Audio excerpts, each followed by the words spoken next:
Llegamos al 15 de agosto. De 4 batallas que hay que ganarle a Maduro, ya se le han ganado 2 y se está librando la tercera. De eso vamos a hablar en este programa con Carlos Sánchez Berzaín. Pero primero quiero recomendarte, si quieres hacer una cita con el mejor estilista del sur de la Florida, que es Calogero Tramonte, hazla a través de su página web, que es tured.com, o a través de su aplicación, que es Tured. Por la aplicación le puedes hacer seguimiento a todos los tratamientos que te hagas con Calogero. Haz la cita con anticipación y una vez que la tengas, trata de ser puntual.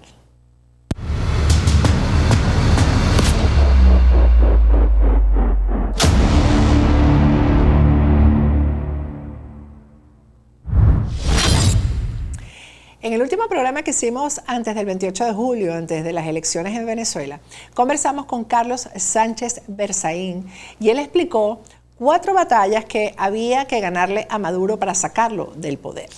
Vamos por la tercera batalla y eso lo va a explicar hoy Carlos Sánchez Berzaín. Buenas noches, Carlos, ¿cómo estás? Buenas noches, Patricia.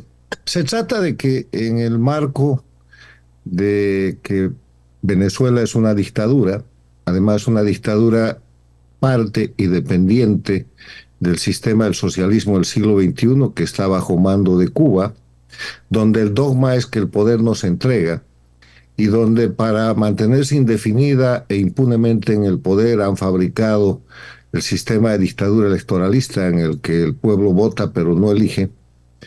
El gran desafío que el pueblo de Venezuela enfrenta es el de sacar a una dictadura por mecanismos pacíficos y por medio de la votación. Y esta gran lucha, en el análisis que hicimos un par de días antes del 28 de julio, tiene, como tú has descrito, 4 etapas, 4 batallas. La primera fue la de la campaña electoral, que estuvo llena de trampas, llena de crímenes cometidos por la dictadura, que incumplió los acuerdos de Barbados, que desconoció la elección interna o primaria de la oposición, que inhabilitó a la gran ganadora de esa elección primaria que sacó el 93%, María Corina Machado, que después inhabilitó a quien María Corina Machado puso de reemplazo, Corina Lloris, y que después generó una cantidad de trampas fundadas en el hecho de que la dictadura controla el padrón electoral, controla todas las autoridades electorales, son sus títeres, todas las autoridades judiciales, todo el sistema de la institución dictatorial que no es democrático, que no tiene condiciones de Estado de Derecho y que no respeta los derechos humanos. Pese a eso, y vamos a abreviar esta etapa, el triunfo del pueblo venezolano fue extraordinario en la campaña electoral porque le perdió el miedo al dictador y pese a los actos de terrorismo de Estado que la dictadura cometió en contra de la campaña, los candidatos tomando presos políticos, tomando rehenes, apresando a los dirigentes de la campaña electoral de oposición, bloqueando caminos, saboteando, amenazando, cometiendo crímenes incluso de carácter personal, la campaña se ganó. Se llegó al domingo 28 de julio con una Venezuela empoderada, lista para ir a votar, sin miedo, que le decía al dictador Maduro que se tiene que ir. La segunda etapa o la segunda batalla, el día de la elección y el control electoral, el 28 de julio. Extraordinariamente ganada por el pueblo venezolano con una derrota definitiva sobre el dictador Maduro. Primero, el pueblo se volcó a votar en masa, no hubo quien los pueda detener. Y segundo, esa votación que se vio en tiempo real y que fue impedida de que participen observadores internacionales idóneos, solamente estuvo ahí la Fundación o el Centro Carter, y alguna otra gente impidieron la llegada de expresidentes, de instituciones de derechos humanos, de organizaciones internacionales electorales, de la Unión Europea, de organismos internacionales como la OEA. O sea, trataron de que eso sea un espacio cerrado donde la dictadura pueda maniobrar. Pero pese a eso, el triunfo del 28 de julio abrumador y mucho más abrumador el control electoral. que después se reveló que había sido hecho por 600.000 venezolanos que estuvieron en cada mesa, que documentaron cada comprobante, cada papeleta de registro electoral y que permitió que en cuestión de horas, mientras la dictadura se autoproclamaba ganadora de una elección que no podía ganar, se presente la prueba real. Y ahí entró, a partir del día siguiente, la tercera etapa o la tercera batalla en la que estamos ahora, que es la de la narrativa, donde chocan dos narrativas. La narrativa de la dictadura, que cometiendo otra cadena de crímenes se ha proclamado ganadora de una elección que no ha ganado, falsifica, amenaza, asesina, tortura, ejerce terrorismo de Estado, y la narrativa de la verdad, que muestra que Edmundo González Urrutia ha ganado la elección superando o casi por el triple o por más del triple de votos al dictador Maduro. Entonces, y la cuarta etapa que va a venir después es la etapa de la transición del mando. Pero esta etapa de la narrativa es una etapa muy dura, muy difícil, porque es la etapa que define la caída de una dictadura que ya está derrotada. Y esta lucha se está librando en dos frentes. El frente interno, donde la dictadura utiliza terrorismo de Estado, utiliza fuerzas de intervención transnacionales, cubanas, mercenarios Wagner de Rusia, tropa que han mandado de la dictadura boliviana, para reprimir en el marco de lo que es el soporte que le brinda el socialismo del siglo XXI o el castrochavismo bajo la dirección de la dictadura de Cuba, para reprimir al pueblo venezolano, tratar de desmovilizarlo y terminar con el reclamo popular de que se respete el resultado electoral. Crimen, delitos de lesa humanidad, terrorismo de Estado. Y en el otro lado, la presentación de la verdad, las actas documentadas, el resultado electoral y el pedido de que se reconozca a Edmundo González Urrutia como el presidente electo. Esa lucha interna, una lucha muy desigual, porque el dictador tiene todo el aparato, tiene toda la fuerza y toda la violencia, y además tiene el manejo de organismos y de autoridades que son sus títeres, que partiendo del CNE, del órgano electoral, siguiendo con los jueces, siguiendo con las autoridades del poder legislativo de la dictadura, continuando con las jerarquías militares, todas están incluidas en ese proceso de crimen organizado, tratando de sostener lo insostenible.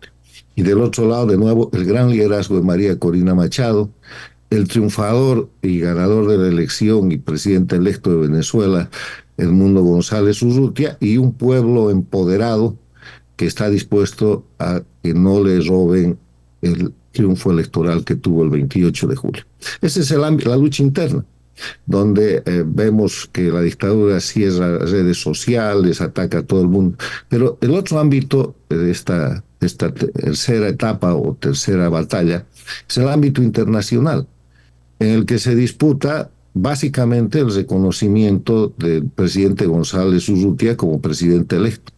Ya lo ha reconocido la Argentina, lo ha reconocido el Perú, lo ha reconocido Uruguay, lo ha reconocido Paraguay, lo ha reconocido el Ecuador, lo ha reconocido Panamá, lo ha reconocido El Salvador, lo ha reconocido un conjunto de otros países, pero hay países como Estados Unidos y Chile que han reconocido que ha ganado la elección, pero todavía no lo reconocen como presidente electo, porque hay una maniobra internacional que está demorando esto, que es la actuación de tres gobiernos o tres presidentes paradictatoriales, sirvientes de la dictadura del socialismo del siglo XXI, que son Lula de Brasil, López Obrador de México y Petro de Colombia.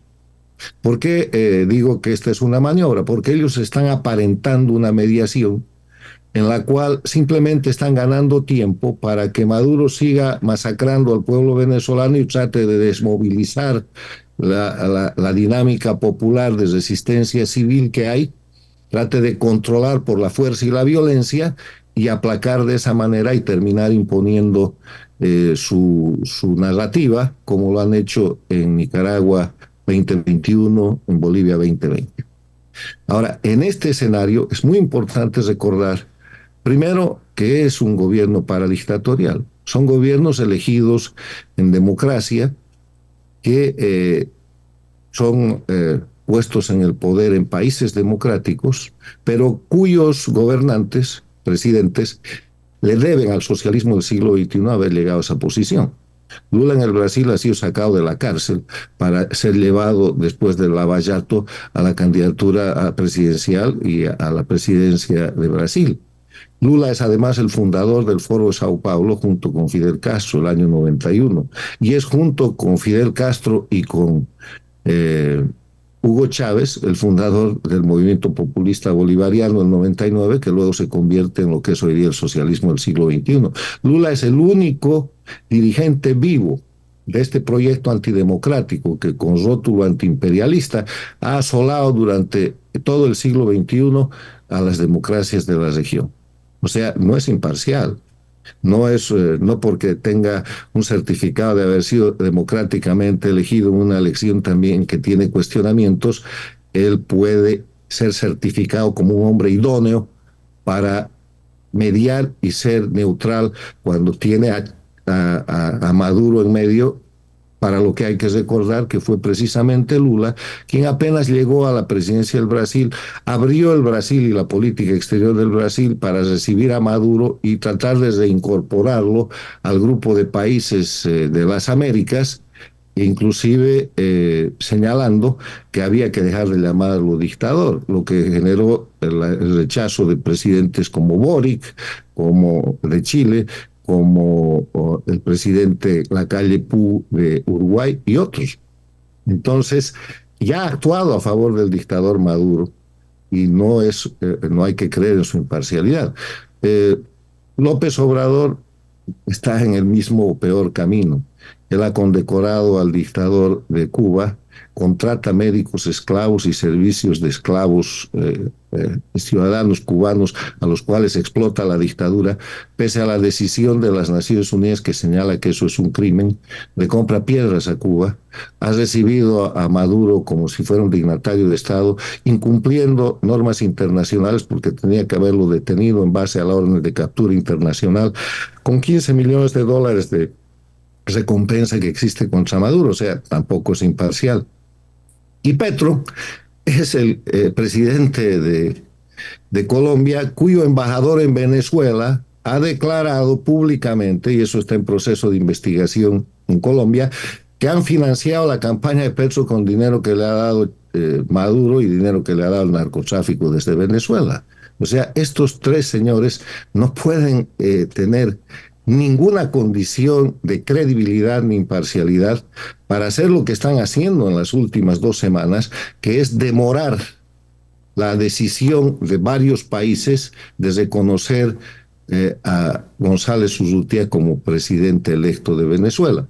Empezaron con el cuento de decir que se presenten las actas, que después el CNE venezolano presente documentación. Y la última maniobra de hace 48 horas es que Lula ha hecho hablar a su asesor para decir que haga nueva elección. Y obviamente eso es objeto de repudio porque ya todo el mundo se ha dado cuenta que estos son tres dirigentes políticos del socialismo del siglo XXI tratando de servir al mantenimiento de la dictadura de Maduro, para tergiversar la verdad, para conseguirle una mesa de negociación, para ganar tiempo y para mantenerlo en el poder. La respuesta de la oposición es muy clara. La líder María Corina Machado ha dicho que todo lo que hay que negociar es la entrega del poder que tiene que hacer Maduro. Entonces, esta fase es muy crítica, porque en esta fase la dictadura se va a defender con todo y se está defendiendo con todo, con todos los crímenes posibles. Y ha matado más de 25 venezolanos, tiene encarcelados a más de 2.000 personas, hay tortura, hay crímenes de lesa humanidad y hay acción de intervención transnacional. La intervención, y esto quiero ser muy puntual, se produce no solamente para que los efectivos de fuerzas cubanas, bolivianas y de Wagner de Rusia repriman al pueblo venezolano. Se produce básicamente, en mi opinión, para consolar a los militares venezolanos. ¿Por qué? Porque si se revisan las actas de votación de los recintos militares, En todos los recintos militares, empezando por la Carlota y terminando por los cuarteles de diferente ubicación en el territorio venezolano, pierde Maduro, pero pierde por 3-1. Y esa pérdida supone que los efectivos militares venezolanos quieren un cambio. Entonces, ante esa desconfianza, han llevado tropa transnacional de intervención, lo que prueba que Venezuela es un país intervenido para controlar a los militares y efectivos de seguridad venezolanos. Y básicamente lo que han hecho es desarmar las tropas nacionales, mantenerlos acuartelados, pero bajo control de las tropas de intervención. Y en el camino deben estar ejerciendo presión a través de la familia, a través de los mecanismos de extorsión que tiene la dictadura, para forzar progresivamente a pequeños grupos de tropa nacional venezolana a participar de la represión. Pero algún rato eso se les va a escapar de la mano, porque los militares venezolanos, los policías venezolanos, los servicios de seguridad nacionales venezolanos saben que están intervenidos y que son presos en sus propios cuarteles. Entonces, esta es una No etapa. te quiero interrumpir, pero aquí sí quiero que me describas un poco más esto en cuanto a lo que es tu apreciación. ¿Tú crees realmente que, porque el punto de quiebre aquí es la Fuerza Armada, sí crees que va a haber un punto de quiebre ahí, que se le van a revelar los rusos, a los mercenarios, a todo lo que tienen ahí para controlarlo? Puede pasar, pero yo no creo que el punto de quiebre son las Fuerzas Armadas. El punto de quiebre ya se ha dado. El punto de quiebre ha sido la votación del 28 de julio y la prueba de esa votación. La dictadura ya está derrotada. Lo que pasa es que es una dictadura agonizante y las bestias cuando agonizan son muy peligrosas, dispuesta a todo, pero cada vez más sola, cada vez más aislada. La dictadura de Cuba se ha cuidado de no operar directamente, han puesto a quemarse a López Obrador, a Lula y a Petro, y ya están quemados. Se ha separado de ese grupo Boric, que era otro de los gobiernos Sí. paradictatoriales, pero se ha marginado. Incluso había una gestión personal de Lula que ha viajado a Chile y Boric le ha rechazado su gestión y eso ha terminado con un disgusto de Lula. Muy poco cubierto por la prensa, pero muy real. El gobierno de los Estados Unidos ha vuelto a ratificar que el ganador de las elecciones es Edmundo González. Urrutia. Entonces, ya la derrota ha sido inferida. Estamos en el proceso de que esta bestia agonizante que se llama la dictadura del socialismo del siglo XXI, que ocupa a Venezuela como un territorio controlado, como un territorio sometido, no se quiere retirar. No es un tema de venezolanos, es un tema de alta traición de un grupo de jerarcas del crimen organizado, donde está Maduro, donde está Diosdado Cabello, donde está el Rodríguez, aquel del Poder Legislativo, donde está el general Padrino López y sus entornos, que es todo lo que resiste esto, junto con sus operadores, sus títeres, del CNE y de los órganos judiciales y el fiscal aquel que da vergüenza ajena por los crímenes que inventa y por las maniobras delictivas espectaculares que comete cada tanto. Entonces ya están derrotados. Lo que estamos viviendo es un proceso de agonía donde la regla, que la tiene muy clara la oposición y el liderazgo de María Corina Machado y de González Urrutia, es persistir y resistir. Esto no puede terminar sino con la salida de la dictadura de Maduro. Pero aquí hay unos efectos, les he mostrado los dos ámbitos, el interno y el internacional. Hay efectos muy grandes en esta situación. El pueblo venezolano no está luchando solamente por su libertad y por la libertad de Venezuela en este caso. En Venezuela se está librando la lucha por la libertad de todas las Américas. El resultado de lo que pasa en Venezuela va a determinar la vida de las Américas en los próximos 25 años. Si se consolida este triunfo del pueblo venezolano y se retira la dictadura, se va a terminar muy rápidamente lo que es el oprobio, la amenaza, los centros de crimen organizado, el terrorismo, de narcoestados que lidera la dictadura cubana. La dictadura cubana está luchando, está peleando su sobrevivencia en territorio venezolano, porque pierde Venezuela y se acabó. Ya es un país miserable, imagínense sin Venezuela. Y eso arrastra a las dictaduras de Nicaragua y de Bolivia, y arrastra un efecto mundial, respecto a la influencia que esta gente vende en Venezuela a las dictaduras de China, de Rusia y de Irán. Entonces no estamos hablando de un tema venezolano, estamos hablando de un tema hemisférico y de un tema mundial. Si la cosa se pone turbia y no sale la dictadura, Venezuela se puede convertir en el tercer frente de la Primera Guerra Global. La Primera Guerra Global tiene hasta ahora dos frentes calientes. Uno es la invasión de Rusia a Ucrania y el otro es la Franja de Gaza. Y ahora la amenaza está del ataque de Irán a Israel.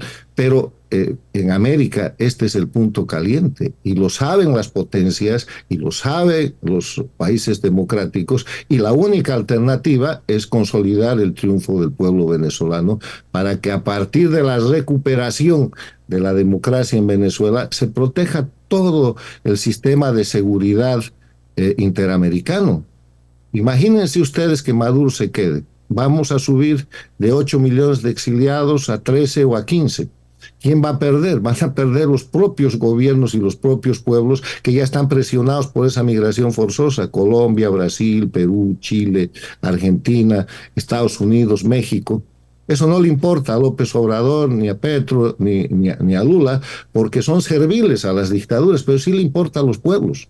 En cambio, si se consolida el retorno a la democracia en Venezuela, vamos a ver el regreso de los venezolanos y va a haber un respiro en todos estos países que he mencionado, en Colombia, en Perú, en Chile, en Argentina, en Estados Unidos, en México, en países europeos, porque los venezolanos quieren volver a su país. Entonces, más allá de ese efecto que es el que se puede mostrar con números y con un efecto casi inmediato, vean ustedes lo que es Venezuela hoy día como centro de tráfico de drogas, como centro narcoestado, como un centro de amenaza a la paz y seguridad internacionales, como base de amenaza para las dictaduras extracontinentales y todo lo demás. O sea, en Venezuela hoy día se está librando la lucha por la libertad de todas las Américas, como un día se empezó con la lucha que terminó liberando a todos los estados, a 5 estados de Sudamérica. O sea que esa es la importancia. Estamos en la tercera etapa o en la tercera, en el tercer escenario, en la tercera batalla, que es muy crítico y que va a tomar varias semanas más, va a tomar seguramente meses. Cuando hicimos este comentario antes de la elección, Patricia, dijimos que esta tercera etapa que llamamos la de la discusión de las narrativas, o sea, quién ha ganado, quién es el presidente que ha sido electo, iba a ser la etapa más larga y más dura y que podía tomar mucho tiempo. Pues ahí estamos. Y la regla es persistir y resistir, porque Venezuela ya ha ganado, la dictadura ya está derrotada y está en un proceso de agonía. ¿De qué forma ves tú, al final de esta tercera etapa, la salida de Maduro? Yo veo que van a tratar, ya en el límite de la derrota, de buscar un proceso de transición con determinadas garantías para el crimen organizado. Hay que mirar lo que fue la transición de 1990 del sandinismo a doña Violeta Chamorro. Le hicieron 3 barbaridades a Nicaragua que permitieron que después regrese la dictadura que hoy día está instalada en Nicaragua. Se quedaron los corruptos, el sandinismo con la piñata, que era todo lo que habían robado, se llama piñata en Nicaragua. Sí. Todos saltaron, todo, se quedaron con eso, impunidad. Se quedaron bajo el mando del ejército. O sea, el ejército siempre fue sandinista, nunca fue de Nicaragua. Y se quedaron con un partido político operativo en el sistema, como si fueran parte del sistema político. Entonces hay que ver qué es lo que se negocia, pero hay que recordar, como ejemplo histórico también en un ámbito mayor, que después de la Segunda Guerra Mundial lo que se hizo con los partidos que atentaron contra la paz y la seguridad internacionales fue marginarlos del escenario legal. Se acabó con el movimiento imperialista del, de, del Japón y se acabó con el nazismo en Alemania. Imaginen ustedes que no se hubiera hecho eso y se hubiera permitido que el nazismo siga siendo un partido político en la estructura democrática de la nueva Alemania, pues estaríamos seguramente ya desde hace rato con un gobierno nazi. O sea, la manera de transitar de una dictadura a la democracia tiene por lo menos 2 elementos que yo siempre he sostenido y que los he señalado como el fracaso, de la gestión de Juan Guaidó en Venezuela y de la señora Áñez en Bolivia. Si no se elimina y se suprime y se sustituye el sistema jurídico de la dictadura, no hay transición. Y si hay impunidad, tampoco hay transición. O sea, y que entonces sin impunidad, ¿qué garantías se le pueden dar a ellos? Yo creo que hay cierto tipo de garantías que se pueden negociar. Verán eso en el proceso de transición. Pero hay otra regla que dice que lo perfecto es enemigo de lo bueno. Hay un dicho que dice que la política es el arte de lo posible. Entonces veremos. Primero, que se reconozca. La tercera etapa se va a cerrar cuando esté reconocido en plenitud, incluso por el régimen dictatorial de Venezuela, que Edmundo González Urrutia es el presidente electo de Venezuela. Ahí empezamos con la cuarta etapa y ahí podemos empezar a comentarla para ver las condiciones y el tiempo en que eso ha sucedido. Bueno, muchísimas gracias, Carlos, pero hasta ahora todo ha sido tal cual como tú lo dijiste aquí en el programa antes de las elecciones, así que ojalá que se cumpla en su totalidad. El tema es que solo hay que leer los hechos, ¿sabes? No es una cuestión de deseo ni de buenas intenciones. El triunfo del pueblo venezolano es abrumador. Lo conoce y lo reconoce todo el mundo, primer elemento. Segundo elemento, los crímenes de lesa humanidad, violaciones de derechos humanos y terrorismo de Estado del régimen son definitivos, son infragantes, están siendo cometidos en tiempo real y el mundo los está mirando con la revolución tecnológica. Entonces no hay manera de ocultar eso.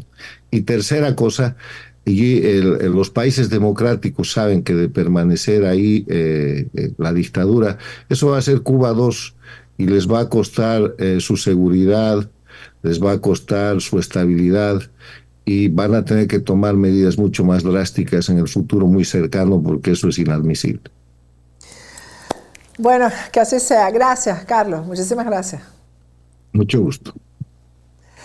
Bueno, con esto yo me despido hasta el lunes. Recuerden, lo dije en programas anteriores, no voy a poder asistir a la concentración del próximo sábado porque ya tenía previsto hacer el Camino de Emaús, que es un retiro católico, pero el lunes estaré aquí puntualmente.